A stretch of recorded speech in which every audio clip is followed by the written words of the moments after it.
Oração para tornar o lar um paraíso. Sou filho de Deus. A vida de Deus flui para o meu interior e se torna minha vida. Sou a suprema autorrealização de Deus. Dentro de mim se aloja a luz infinita de Deus. Se estou vivo, é porque essa luz vive dentro de mim. A luz infinita de Deus é a minha própria vida. A fé em Deus que se desperta em mim nada mais é que o sussurro de Deus que se aloja em meu interior. Quando clamo por Deus, é Deus do meu interior que está chamando por Deus Pai. O grande mestre budista Shinran também disse: a mente que acredita em Buda é a natureza búdica, e a natureza búdica é Buda. A fé consiste no fato de Buda chamar Buda e Deus adorar Deus. A vida de Deus, que é eterna, está alojada em mim como minha vida, e por isso a minha vida também é eterna, imortal e inadoecível. Por conseguinte, mesmo quando pareço doente, não o estou. Apenas estou sonhando com a doença. Mesmo quando pareço morto, não o estou. Estou apenas sonhando com a morte. E o que me desperta desse sonho é a luz infinita de Deus. Diante da sua luz, treva alguma pode permanecer. Neste momento, chamo por Deus. Quando o ser humano chama por Deus, este lhe responde. Chamando por Deus, estou sintonizando com as suas vibrações mentais. Estou sempre unido a Deus. Sou um com Deus. Todos os membros da minha família também são filhos de Deus. Sempre reverencio os meus familiares como filhos de Deus. Muito obrigado. Olá a todos, muito obrigado. Que satisfação enorme estar aqui de volta com vocês. Super obrigado por estarem assistindo a mais este vídeo da Seichonoye. Espero que vocês todos estejam muito bem com seus entes queridos, com seus familiares. E hoje eu tenho a alegria de abordar um tema que eu pessoalmente adoro, que é empreendimento ou carreira baseado no trabalho com amor. Então, o tema de hoje é trabalhe com amor em seu empreendimento ou na sua carreira. Como eu tenho dedicado também à questão do empreendedorismo, esse assunto tem tudo a ver com a questão de empreendedorismo. E o livro, vocês sabem qual livro que a gente vai usar? É um dos livros que eu mais adoro. Daquela coleção A Verdade da Vida, é o volume 7 da Verdade da Vida, que fala sobre vida cotidiana, ou seja, como aplicar o ensinamento da Seichonoye na sua vida cotidiana. Vocês podem observar aqui pela capa do meu livro, que é um livro antigo. Eu tenho esse livro há 35 anos. Esse livro tem assim um carinho muito especial, porque esse livro, gente, ele acaba virando quase que um diário, porque cada vez que eu leio, cada vez que eu estudo esse livro, novas coisas eu vou percebendo, eu vou anotando, e aqui vocês podem observar, assim, ele está todo rabiscado, todo anotado, porque cada vez que a gente lê esse livro, a gente percebe coisas interessantes, e eu anoto, destaco, e é um livro que, apesar da idade, 35 anos que eu tenho esse livro, ele é super atual. Nós vamos falar, então, sobre o capítulo 15, que trata do trabalho com o regozijo da grande vida. E aí o mestre Masaru Taniguchi, ele traz alguns exemplos, e eu vou também citar alguns outros exemplos de hoje, aqui no Brasil, no mundo dos negócios, onde o ensinamento que está contido neste livro, em particular neste capítulo, ele é super aplicável no mundo dos negócios, né? E o que ele diz aqui, o mestre Masaru Taniguchi, ele diz o seguinte, né, que um trabalho que não contém a alma de quem o executou sempre apresenta alguma falha, ou seja, alguma imperfeição. Ele menciona também que antigamente as pessoas de alma nobre trabalhavam mais pelo amor ao trabalho do que por interesses próprios, por dinheiro, por outras questões mais ligadas à questão material ou financeira. As pessoas dedicavam de corpo e alma e o trabalho saía assim uma verdadeira obra-prima. Até em coisas muito simples, que é, por exemplo, a escrita japonesa, né? Então, existe uma arte chamada Shodo, que é aquela arte de você escrever segundo aqueles ideogramas japoneses, que é Shodo. Também existe a arte dos arranjos florais, né? Que a gente conhece aqui como Ikebana, que é conhecido como Kado, onde as pessoas colocam toda a sua alma, todo o seu amor e faz aqueles arranjos florais maravilhosos, né? A medicina também é conhecida como Ido, né? E o que significa Do? Significa o caminho para a elevação espiritual. Então, quando as pessoas dedicam de corpo e alma, o seu trabalho, o resultado do seu trabalho é uma verdadeira obra-prima. O mestre também ele menciona o exemplo dos espadeiros. Você sabe que são os espadeiros? Não são os antigos padeiros, não. Espadeiros são aquelas pessoas que dedicavam para forjar aquelas espadas, famosas espadas, katana do japonês. Eu tenho aqui esse katana que eu ganhei de presente, né? Então, os espadeiros dedicavam a sua vida para forjar aquelas espadas, katanas, que acabaram ficando super famosas no mundo, né? Então, eles dedicavam de corpo e alma e faziam assim, espadas espetaculares, né? E quando a gente olha para o mundo, a gente vê tantas obras que ficaram para a história, né? Eu estive viajando há 3 anos atrás, eu estive na Ásia e, gente, é impressionante. Quando você visita os templos, os palácios que estão pela Ásia, começando lá pelo Japão, né? Na Tailândia, por exemplo, na Tailândia tem, na cidade de Bangkok, tem o chamado Grand Palace, que é um palácio, é uma verdadeira obra-prima. É um negócio assim, somente quem vai lá e vê no detalhe, vê assim, como é que conseguiram fazer uma obra tão magnífica. Você vê aqueles palácios enormes, que é aquelas colunas multicoloridas, e quando você chega pertinho, vai observar aquelas colunas, por exemplo, verdes, vermelhas, azuis, quando você chega lá perto e olha, o colorido vem de pequenas pedras que eles colocam um a um e fazem aquelas verdadeiras obras-primas, né? Então, nesse Grand Palace, onde tem o Emerald Buda, né, o Buda de Esmeralda, é um dos pontos turísticos que mais atrai gente do mundo lá em Bangkok, na Tailândia, né? Eu também estive em Myanmar, estive em Camboja e você vê aquelas construções realizadas há muitos anos, há séculos atrás e que estão até hoje lá, né? Então, quando você vê essas obras que o ser humano realizou, né? Eu estou citando esses exemplos, mas vocês certamente conhecem vários outros exemplos, grandiosas obras, né? E que o resultado dessas obras acabam assim, servindo como assim, um verdadeiro legado, né? É um aprendizado, porque são obras que acabam atingindo um grau de sublimidade que passam até a ser consideradas sagradas, porque as pessoas que construíram dedicaram a sua alma, a sua vida e todo o seu amor para construir essas verdadeiras obras-primas, né? E agora, quando a gente fala em obras-primas, a gente tem vários exemplos, mas agora vamos falar de pessoas que ficaram para a história, pessoas que deixaram a sua marca e que são grandes exemplos, são inspirações para todos nós. Vamos pegar o caso do nosso Pelé, o maior jogador de todos os tempos, né, de futebol. Ele dedicou de corpo e alma, né? Ele treinou. Ele procurou aprimorar-se a cada dia. A cada jogo ele procurou se aprimorar e se transformou nesse grande ídolo.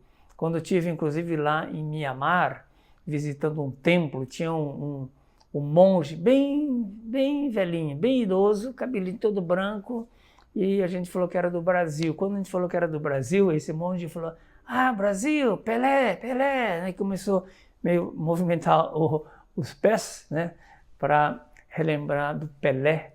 Então eu fiquei impressionado, ou seja, até no longínquo Myanmar, lá no interior de um templo, o monge lembrava do Pelé, né? E nós temos também o Ayrton Senna, que também é um grande ídolo, que deixou a sua marca, né? Pela sua dedicação, pelo seu amor, por tudo que ele fez aí pelo automobilismo.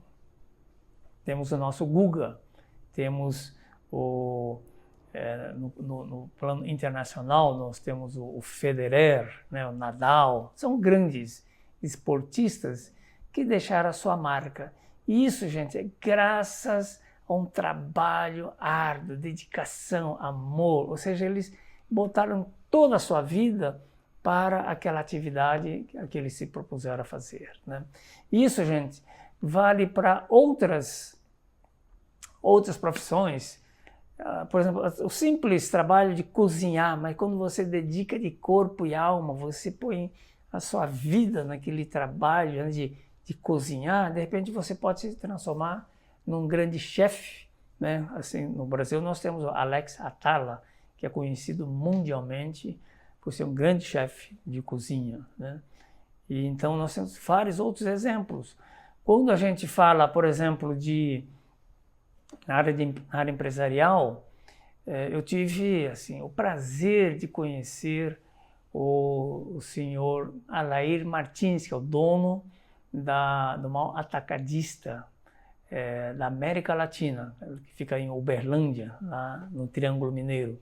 O senhor Alair Martins também dedicou de corpo e alma. Ele fez assim, de um pequeno armazém num grande grupo econômico. Hoje fatura mais de 5 bilhões, tem tipo 5 mil funcionários e usa as mais altas tecnologias de logística, toda essa parte de distribuição.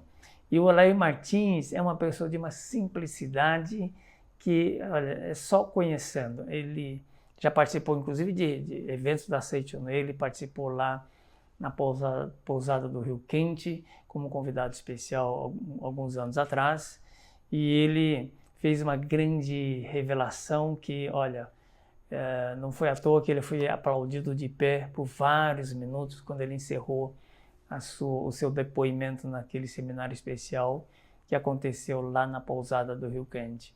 Ele disse o seguinte, que todos os dias ele agradece a Deus por ter dado a ele a missão, a responsabilidade de conduzir aquela empresa, que é o grupo Martins, que ele dizia o seguinte, a empresa não é mais minha, essa empresa é empresa de Deus. E Deus me deu esse privilégio de eu gerenciar, de eu tocar esta companhia. Então, veja-se a humildade dele e total entrega dele para algo que ele assumiu como uma missão recebida de Deus para tocar aquela companhia, né?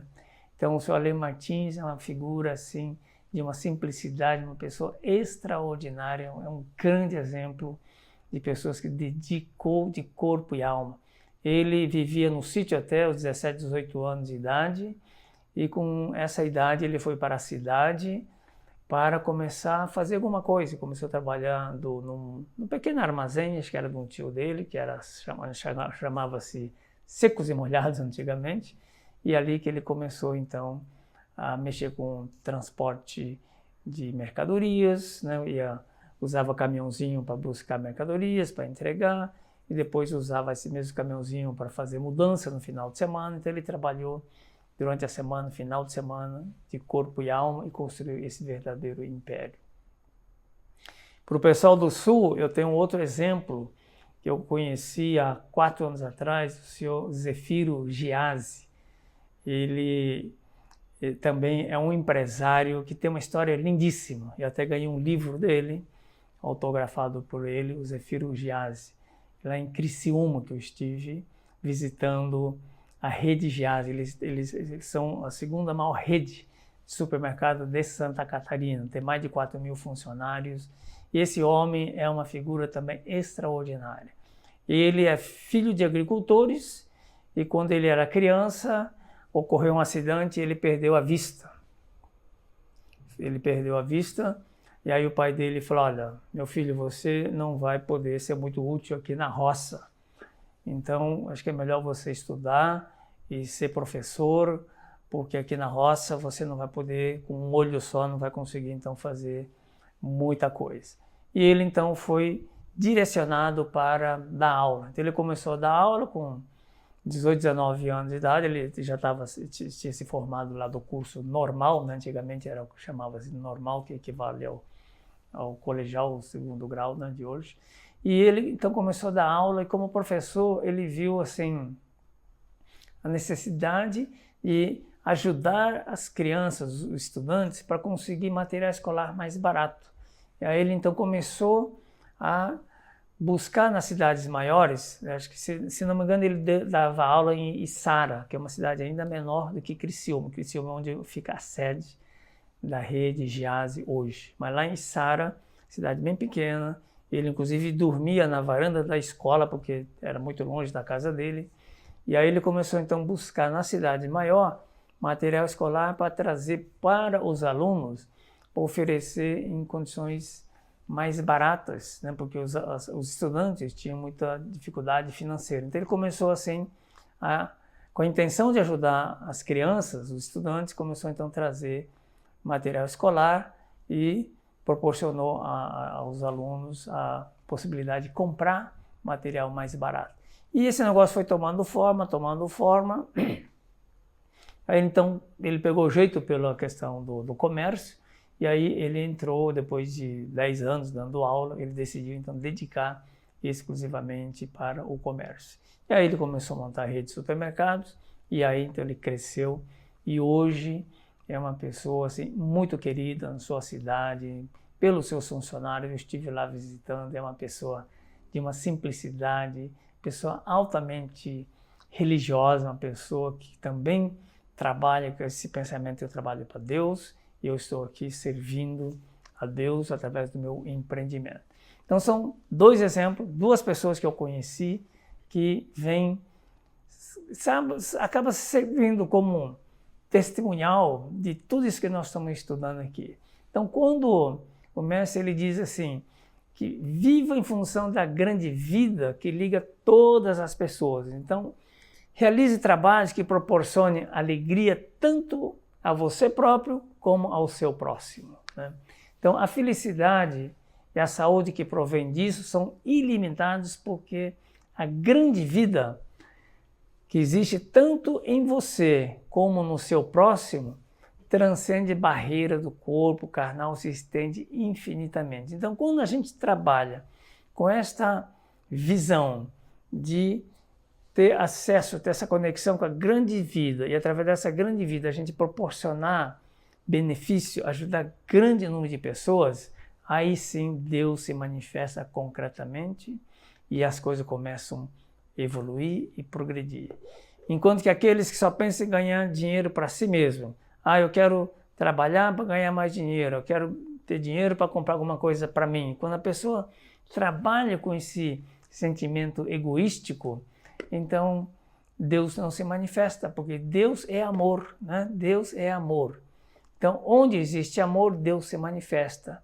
E o amor, onde que existe o amor? Quando você trabalha para o bem do próximo, quando você vai beneficiar o próximo. Então, quando você trabalha sinceramente, com esse propósito de ajudar o maior número possível de pessoas, então existe amor. Onde existe amor, Deus se manifesta, e aí que as coisas evoluem de uma forma extraordinariamente bem, né?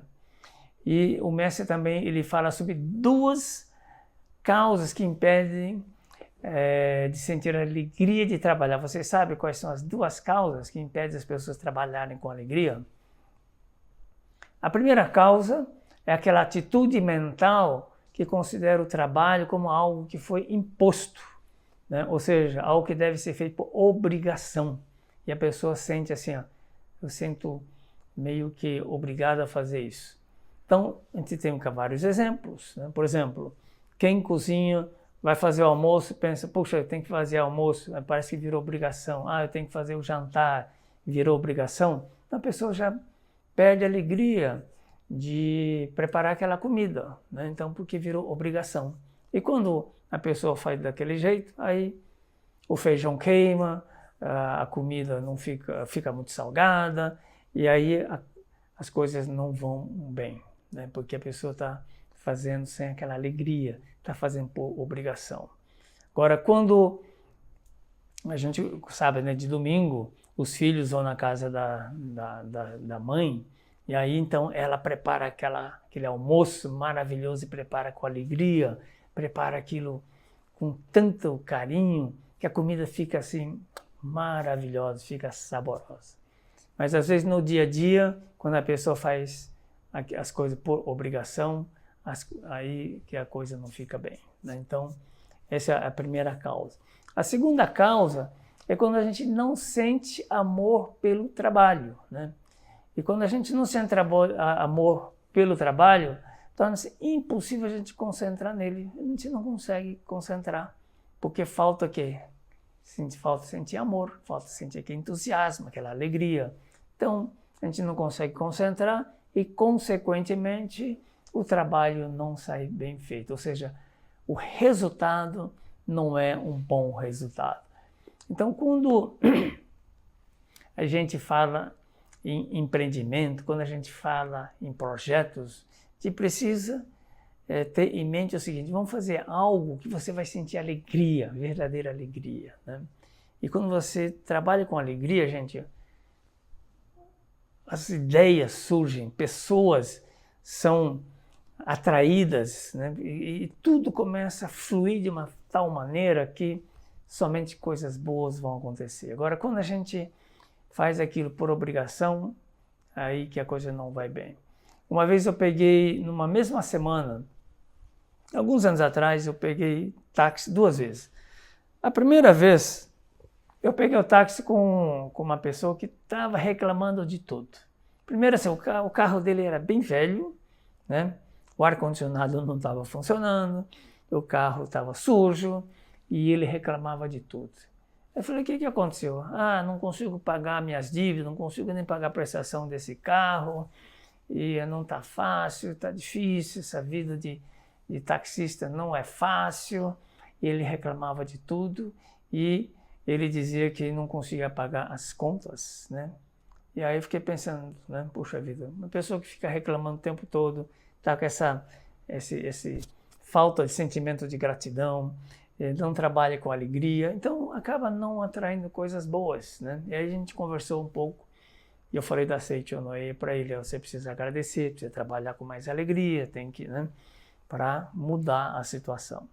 E aí, 2, 3 dias depois, eu peguei um outro táxi e era um senhor, primeiro assim, o carro era novinho, estava limpinho, todo perfumado, e o taxista estava feliz da vida, né? Cumprimentou com um sorriso: bom dia, tudo bem, tudo bem. E a gente foi conversando e é interessante, ele também era taxista, mas a história dele era diferente. Ele dizia o seguinte: olha, eu, graças a Deus, graças ao meu trabalho aqui como taxista, eu trabalho há 30 anos como taxista, os meus filhos, consegui formar todos eles, fizeram faculdade, eles estão muito bem de vida, até eles dizem para eu parar de trabalhar, mas ele fala: eu gosto tanto desse trabalho e agradeço tanto o meu trabalho que podia estar aposentado, porque eu já tenho a minha casa, meus filhos formados, eu estou relativamente bem, mas eu continuo trabalhando porque me traz muita satisfação. E ele dizia o seguinte: toda manhã eu agradeço a Deus, eu rezo, eu agradeço ao meu carro, aos meus clientes, e ele era um caso de sucesso, né? Um caso de sucesso para a mesma atividade. Tem um que estava reclamando, estava muito mal, e outro super bem. Tudo depende aqui da atitude mental. Se a gente trabalha com alegria, se a gente trabalha com amor, as coisas saem muito bem feitas, a gente acaba atraindo mais coisas boas. Enquanto que aquelas pessoas que estão reclamando, estão insatisfeitas, estão sempre criticando, estão com pensamento negativo, acaba afastando a felicidade e a prosperidade. Então, o que a gente precisa é estarmos totalmente conectados com a grande vida, estarmos conectados com Deus, né? E conectado com Deus significa também estar conectado com as pessoas com quem nós interagimos no dia a dia. né? E o mestre Masaru Taniguchi, ele continua também nesse capítulo 15 do livro A Verdade da Vida, ele fala o seguinte: não fuja das suas obrigações. Se vivermos fugindo das obrigações ou fizermos as nossas obrigações com má vontade, nunca chegaremos a concluir o curso na escola das obrigações. As obrigações, o mestre continua, as obrigações deixam de ser obrigações e transformam-se em fonte de uma doce alegria da alma, quando as enfrentamos com determinação e boa vontade.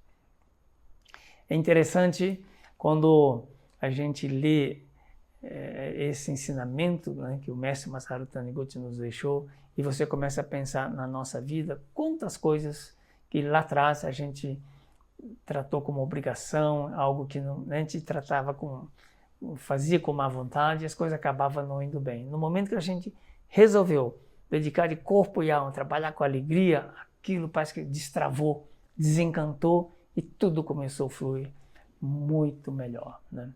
E aqui eu trago também com uma grande ênfase quando o mestre diz o seguinte, que não há satisfação maior quando proporcionamos alegria aos outros. Não há, vou repetir, não há satisfação maior quando proporcionamos alegria aos outros. É interessante que quando a gente pergunta para as pessoas, você quer ser feliz? Você quer prosperar? Você quer ter sucesso? Todo mundo levanta a mão, né? Por que alguns conseguem e outros não conseguem, né?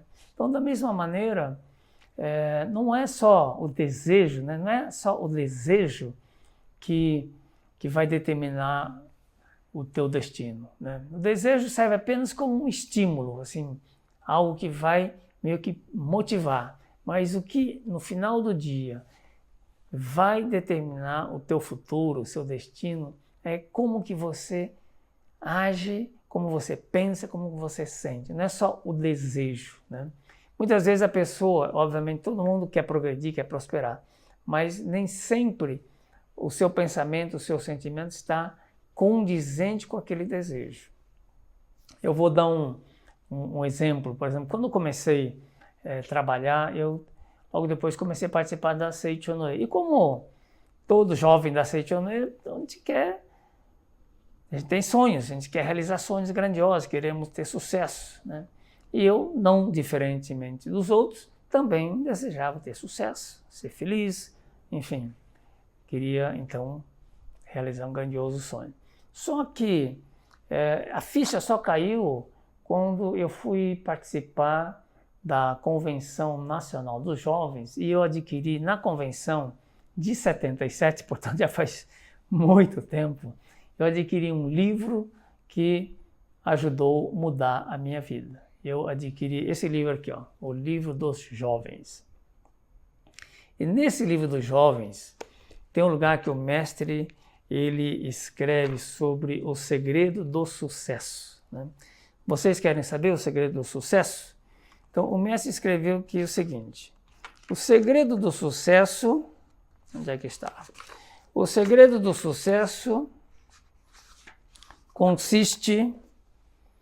o segredo do sucesso está em não tentar fugir das responsabilidades, mas sim estar disposto a arcar com grandes responsabilidades. Isso aqui vale a pena ler de novo. O segredo do sucesso está em não tentar fugir das responsabilidades, mas sim estar disposto a arcar com grandes responsabilidades. Então, quando eu li esse ensinamento nesse livro, gente, eu fiz uma grande reflexão. E aí eu descobri o seguinte, que eu queria sim ter prosperidade, sucesso na carreira, mas lá na Associação dos Jovens, eu não queria saber de assumir nenhuma responsabilidade, né? As pessoas pediam, você pode fazer a apresentação? E eu dizia, eu não posso porque eu nunca fiz. Você então faz palavra de abertura? Eu falava, não posso porque eu nunca fiz. E assim eu vivia arrumando desculpas para não assumir responsabilidades, não queria assumir cargo, não queria saber de nada, né? E ao mesmo tempo eu queria prosperar, queria ter sucesso. Então havia aí uma incoerência. Então quando esse livro me deu uma chacoalhada, o mestre deu uma chacoalhada em mim através deste livro, a partir de então eu decidi assumir responsabilidade. Tanto é que na reunião seguinte, quando eu fui, o presidente da associação local falou: quem poderia fazer então a apresentação? Aí eu falei: eu posso. Aí ele falou: não, mas você nunca fez, né? Deixa eu pedir para uma outra pessoa. Então eu mesmo criei aquela situação. Então eu tive que insistir para poder quebrar aquela situação que eu mesmo havia criado, né? Pela minha atitude e minha postura. E aí então eu acabei fazendo a apresentação, comecei a dedicar mais a Seichonoye. E aí logo em seguida, lá na associação local, eles me promoveram para presidente da associação local. Interessante que logo depois, lá na empresa, eles me promoveram também de cargo, né? E aí eu continuei dedicando a Seichonoye. Aí depois eu fui nomeado vice-presidente da Regional dos Jovens. E lá na empresa, logo na sequência, me promoveram para um cargo ainda maior. Depois eu virei presidente da Regional dos Jovens. Na empresa fui promovido. Então, cada vez que eu subia dentro da Seichonoye, a minha vida profissional também acompanhava. Era assim, pare e passo, pare e passo. Ou seja, quando a gente dedica amor, a gente dedica a nossa vida para ajudar as pessoas, a gente sintoniza-se com Deus e aí, então, tudo começa a fluir de uma forma espetacular, né? Então, quando eu falo com os jovens, às vezes tem jovens que, ou pessoas que não querem assumir cargos, não querem assumir responsabilidade, eu sempre conto essa história, porque foi uma grande lição que eu aprendi. Então, desde então, eu nunca mais fugi de responsabilidades. Aí, toda vez que surgia algum desafio, eu prontamente aceitava e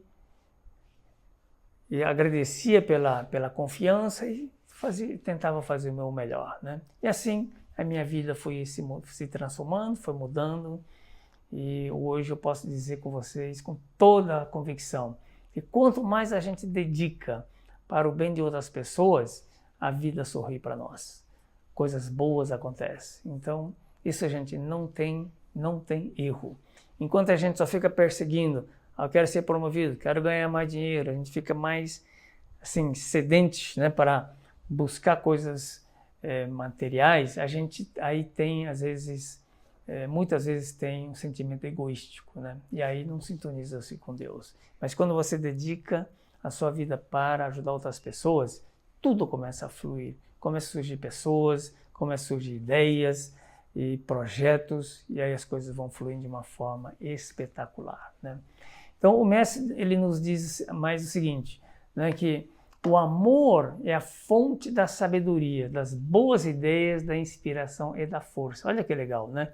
O amor é a fonte da sabedoria, das boas ideias, da inspiração e da força. Quando a gente dedica o nosso trabalho, a nossa vida para o bem do próximo, quando a gente trabalha para o benefício do próximo, aí existe o quê? Existe o amor. E quando existe o amor, então a sabedoria se manifesta. Como é que se manifesta? Como um insight, como uma boa ideia, como algo que vem e aí você fala, puxa vida, que legal, surgiu essa ideia, né? Não é que vai vir uma grande inspiração, vai ter como Deus vai soar como um trovão e bum, vai vir uma grande ideia. Não, de repente você está conversando com alguém, essa pessoa falando de algum assunto, de repente essa pessoa fala algo, você fala, puxa vida, tá aí uma boa ideia.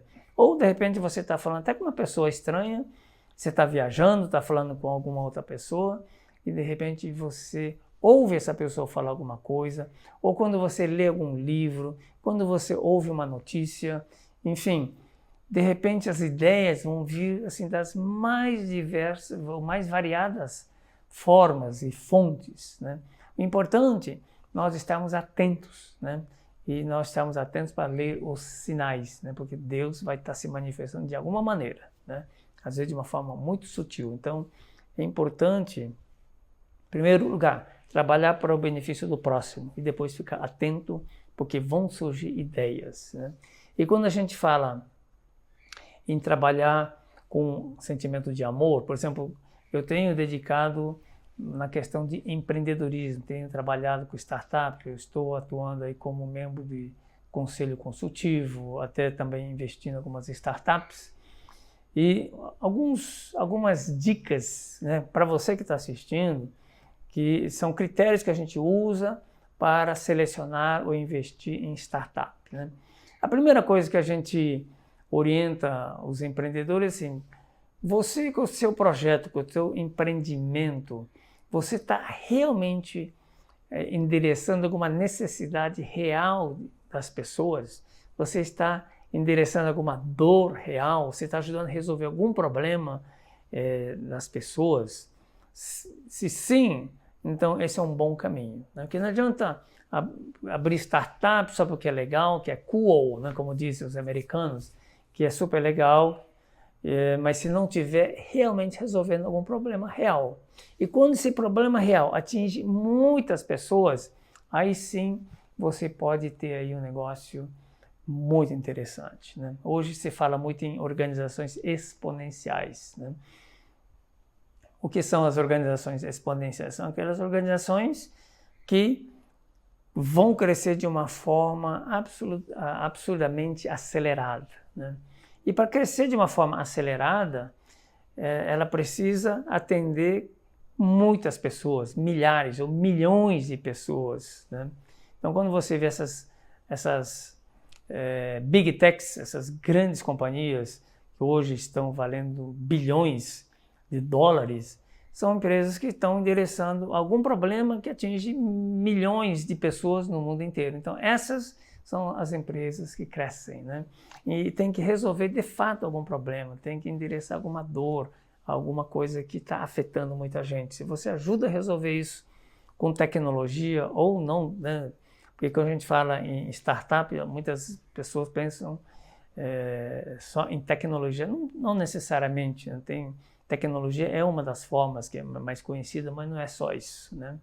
Então você precisa endereçar algum problema que afeta as pessoas, ou seja, você precisa de fato beneficiar grande número de pessoas, né? O segundo aspecto que a gente usa, né, o fator que a gente utiliza para selecionar, o critério que a gente usa para analisar as startups é a questão da inovação, né? Tem que trazer alguma coisa nova, tem que ter algum elemento de inovação, quer seja em produto, quer seja em serviço, ou na forma de você entregar o produto, na forma de você prestar o serviço, na forma de você cobrar pelo serviço ou pelo produto, ou pelo modelo de negócio. Então tem que ter algum elemento de inovação para a gente falar que é uma inovação disruptiva, né? E hoje vocês conhecem vários exemplos de empresas que estão assim, super valorizadas em função dessas inovações, né? Às vezes você pode até usar um produto clássico, um produto tradicional, mas se você inovar a maneira de entregar o produto, a maneira de você cobrar pelo produto, você pode ter aí um elemento de inovação interessante, né? Então vocês devem conhecer várias outras plataformas que seguem esta linha, e aí que são conhecidos como unicórnios, né? Que são empresas que valem $1 bilhão ou $1 bilhão, ou decacórnio, que vale 10 bi, né? E hoje a gente já tem várias empresas brasileiras consideradas unicórnio, né?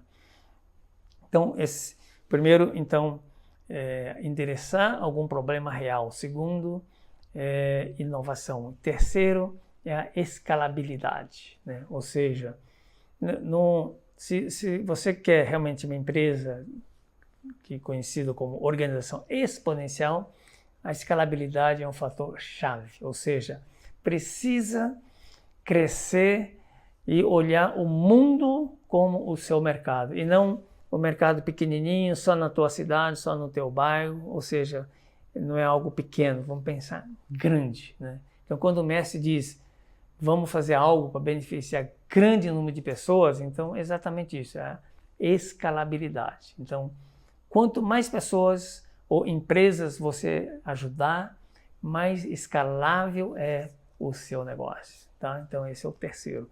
E o quarto item importantíssimo é a questão da sustentabilidade, né? E a sustentabilidade do ponto de vista econômico-financeiro. Não adianta a gente só lançar uma grande ideia que a gente não consegue sustentar, não consegue gerar receita. E também não adianta criar algum negócio que dá dinheiro, mas está prejudicando o meio ambiente, né? Então tem que ser sustentável também do ponto de vista de meio ambiente. E o terceiro é a questão da responsabilidade social. Não adianta a gente criar um negócio que parece que dá dinheiro, mas não colabora, não contribui com a sociedade e com as comunidades. Então pode até dar um dinheiro da receita no começo, mas ela não se sustenta. Então o conceito de triple bottom line, que é a sustentabilidade nesses três aspectos, né? Econômico, financeiro, meio ambiente e a responsabilidade social, né? E o quarto item tem a ver com as pessoas, a equipe, né? Você que está empreendendo, você que vai ser desafio, né? Então, ter pessoas talentosas com uma paixão, com vontade, garra para fazer algo grandioso. Então, essas são as 5 dicas que a gente dá para quem quer empreender, né? Isso significa, gente, em primeiro lugar, trabalhar com amor e com entusiasmo, né? Ou seja, fazer as coisas com muito amor, com muito entusiasmo, com muita vontade, com muita alegria. Sempre pensar em beneficiar grande número de pessoas, né? E quando a gente fala, por exemplo, na semana passada saiu uma notícia auspiciosa, né? Então, para quem quer empreender, aqui vai uma boa notícia. Até muito pouco tempo atrás, sinônimo de inovação, sinônimo de startup, era Vale do Silício, lá na Califórnia, e Londres. Só tinha essas 2 localidades que eram sinônimos de inovação, né? Hoje temos novidade. Então, além desses 2 lugares super conhecidos, nós temos agora 5 países que fazem parte desse palco, eles se protagonizam nesse palco da inovação. E o Brasil é um deles, né? Nós temos, então, Singapura, que é super conhecida, super fácil de fazer negócio, o ambiente de negócio é muito desenvolvido lá. Nós temos Israel, né, que é conhecido como Startup Nation, agora é Scale Up Nation, que tem muitas empresas, quanto o Waze, que vocês conhecem, surgiu em Israel. Sistema de segurança em Israel, por questões geopolíticas, extremamente desenvolvido, né? Então, Israel é outro país que se destaca nessa questão da inovação de startup. E o terceiro país é a Quênia, né? Quênia, que vocês, talvez pouca gente sabe disso, mas Quênia é um dos lugares que também está se destacando nessa questão de empreendedorismo. E temos o Brasil, que é o novo ator desse negócio de inovação. E o Brasil, gente, está fazendo um trabalho espetacular. O Banco Central tem umas pessoas incríveis lá fazendo um trabalho extraordinário, está fazendo um trabalho maravilhoso. Vocês vão ver muita mudança, muita transformação nesse mundo de meios de pagamento, e o Banco Central está fazendo um trabalho espetacular, né? E o Banco Central está criando todo um ambiente para as fintechs, né? E hoje nós temos já 700 fintechs, né? E tem um total de 12.700 startups, e são empresas que estão vindo para inovar e fazer uma grande transformação, né? Então o Brasil é um desses 5 aí. E o último é a Coreia do Sul, né? Eu estive lá na Coreia, é realmente impressionante o que eles estão fazendo, né? Nós temos, por exemplo, a cidade de Seul é a cidade mais conectada no mundo, né? E também estive em Daejeon, que é um lugar que é conhecido como Vale do Silício da Ásia, né? Então, esses países, Singapura, Israel, Quênia, Coreia do Sul e Brasil, são os 5, a gente chama os 5 hubs de inovação que está aí, né? Então, gente, nós temos aí talvez um momento bastante interessante para a gente poder inovar, criar coisas novas e empreender, né? E o grande segredo aqui, gente, que o mestre nos ensina é trabalhar com amor, ou seja, procurem desenvolver projetos, empreendimentos, negócios, atividades que vão beneficiar grande número de pessoas. E quando esse projeto realmente atinge muitas pessoas, então automaticamente Deus vai se manifestar, você vai ter insight, porque você vai estar conectado também com a grande sabedoria de Deus, a grande vida de Deus, que vai te dar força para você levar avante essa ideia.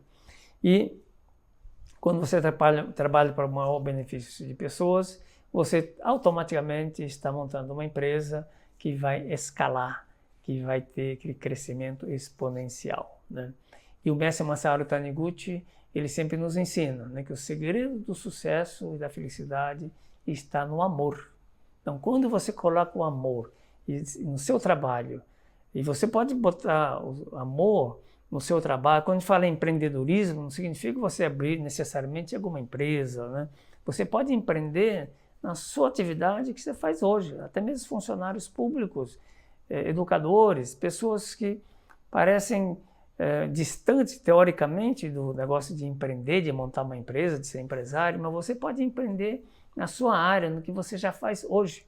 Procure fazer algo diferente, inovador, que vai beneficiar um grande número de pessoas. Vocês vão ver assim, como você pode transformar o mundo para melhor, né? E você vai impactar positivamente grande número de pessoas. Então, trabalhar com amor, gente, passa a ser o novo norte para quem quer empreender. Então, trabalhar com amor passa a ser a direção correta para a gente empreender, para a gente prosperar e para a gente, então, ter sucesso, tá bom?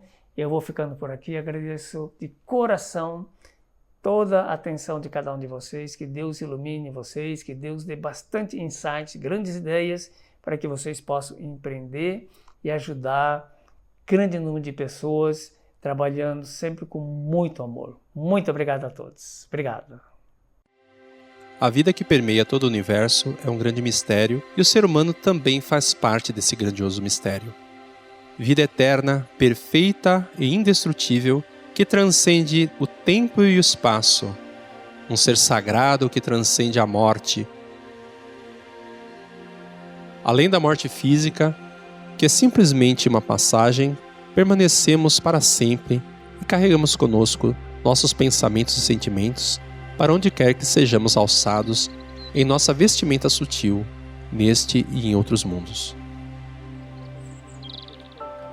Vibrações de amor, que chamamos de oração, são os remédios que podem curar a nossa alma aqui e depois desta passagem.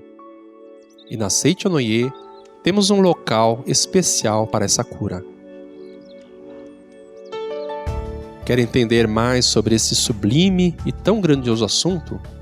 No livro Santuário Roso, Templo da Cura Divina, a sagrada doutrina da Seicho Noye explicada de forma facilmente compreensível para que busquemos desde já a sabedoria que permite a cura de nossa alma e a cura das almas daqueles que amamos e que já fizeram a passagem chamada morte. Para adquirir esta obra é fácil.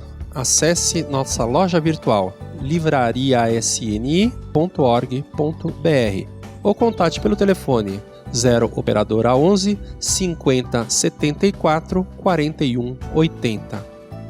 Oração, amor e luz. Na Seicho Noye, a alma permanece iluminada no Santuário Roso, o Templo da Cura Divina. Muito obrigado.